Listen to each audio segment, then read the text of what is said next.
नमस्कार दोस्तों, भोलेनाथ परम दयालु हैं।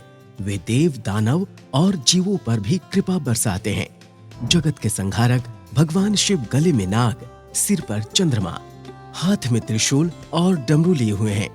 लेकिन क्या कभी आपने सोचा है कि भगवान शिव के पास नाग, त्रिशूल, डमरू और चंद्रमा कहां से आया? आज के इस वीडियो में हम इसी बात को विस्तार से जानेंगे। स्वागत है आपका संस्कार टेल्स में।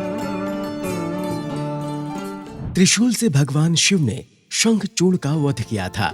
इसी से गणेश जी का सिर काटा था और वाराह अवतार में मोह के जाल में फंसे भगवान विष्णु का मोह भंग कर वैकुंठ जाने के लिए विवश किया था। माना जाता है कि सृष्टि के आरंभ में ब्रह्मनाद से जब भगवान शिव प्रकट हुए तो उनके साथ रज, तम, सत ये तीनों गुण भी प्रकट हुए। यही तीनों गुण शिव जी के तीन शूल यानी त्रिशूल बने। सृष्टि में सामंजस्य बनाए रखने के लिए इन तीनों गुणों में सामंजस्य बनाए रखना बेहद जरूरी था। इसलिए भोलेनाथ ने इन तीनों गुणों को त्रिशूल रूप में अपने हाथ में धारण किया। भगवान शिव के हाथ में डमरू होने के पीछे का कारण यह है कि सृष्टि के संतुलन के लिए उन्होंने सबसे पहले डमरू धारण किया था। कहते हैं कि जब देवी सरस्वती का प्राकट्य हुआ तो उन्होंने वीणा से स्वरों से सृष्टि में ध्वनि का संचार किया, लेकिन वो ध्वनि सुर और संगीतहीन थी। तब भोलेनाथ ने नृत्य करते हुए 14 बार डमरू बजाया। ऐसी मान्यता है कि डमरू की उस ध्वनि से ही संगीत की धुन और ताल का जन्म हुआ। तभी से भगवान शिव अपने हाथ में डमरू धारण करते हैं। साथ ही डमरू को ब्रह्मदेव का भी स्वरूप माना जाता है। दोस्तों, भोलेनाथ विषैले नाग से सुशोभित हैं। उनके गले में हमेशा नाग लिपटा रहता है।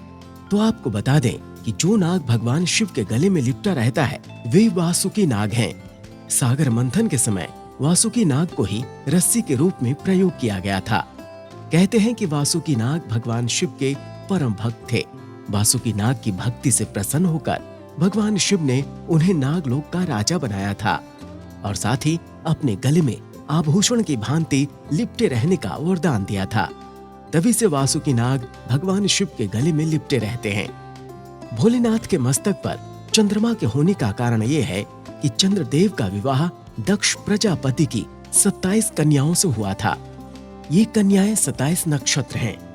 उन 27 कन्याओं में चंद्रमा रोहिणी से विशेष स्नेह करते थे। एक दिन इस बात की शिकायत अन्य कन्याओं ने दक्ष से की तो दक्ष ने चंद्रमा को क्षय होने का श्राप दे दिया।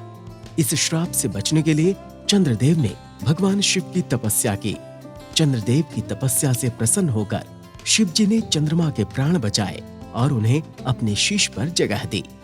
दोस्तों, इसी प्रकार की रोचक जानकारी के लिए हमारे इस चैनल को प्लीज लाइक, शेयर और सब्सक्राइब करें और हाँ, बेल आइकन जरूर दबाएं ताकि रोचक वीडियो का नोटिफिकेशन सबसे पहले आप तक पहुंचे। नमस्कार।